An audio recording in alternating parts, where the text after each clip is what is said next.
Pushpa 2 movie యొక్క ప్రభంజనం అప్పుడే అయిపోయిందని చెప్పడానికి లేదు.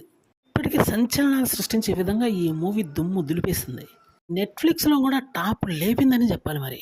ఇప్పుడు నెక్స్ట్ వంతు ఏంటి అంటే, ఇటువైపు చైనా, అటువైపు జపాన్‌లలో ఒకేసారి రిలీజ్ చేయాలని ఒక ప్లానింగ్ నడుస్తున్నట్టు తెలుస్తుంది. 1871,00,00,000 ఫైనల్ కలెక్షన్స్‌గా ఈ మధ్య పోస్టర్ ఒకటొచ్చింది 'మైత్రి మూవీ మేకర్స్' నుంచి.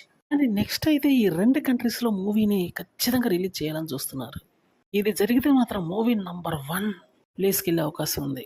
ప్రస్తుతానికి 'దంగల్' మూవీ ఫస్ట్ ప్లేస్‌లో ఉంది కాబట్టి దాన్ని అధిగమించాలంటే ఈ ఫీట్ అయితే తప్పదు. మరో మూవీ రావాలంటే ఇంకా చాలా టైం పడుతుంది కాబట్టి ఇప్పుడే ఆ రికార్డ్‌ని బ్రేక్ చేయాల్సి ఉంటుంది మరి. అల్లు అర్జున్ యొక్క లైనప్ అయితే భారీ స్థాయిలోనే ఉందని చెప్పాల్సి ఉంటుంది మరి.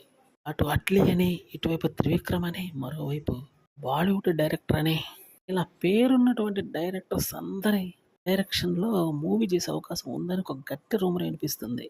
ఎందుకంటే ఇప్పుడు గ్లోబల్ స్టార్‌గా ఎదిగినటువంటి అల్లు అర్జున్ మాత్రం మేనియా మామూలుగా లేదు. తిరుగులేని ప్రకంపనలు సృష్టించే విధంగా ఉంది ఈ మూవీ. అల్లు అర్జున్ నుంచి ఏ రకమైన అప్డేట్ వచ్చినా క్షణాల్లో వైరల్ అవుతుంది. అందుకని ఇక ఈసారి మాత్రం ఈ మూవీ నుంచి వచ్చే ప్రతి అప్డేట్ లైవ్‌లోనే ఉంటుంది. అంత అద్భుతమైన రెస్పాన్స్ వస్తుంది. కాబట్టి చూడాలి మరి.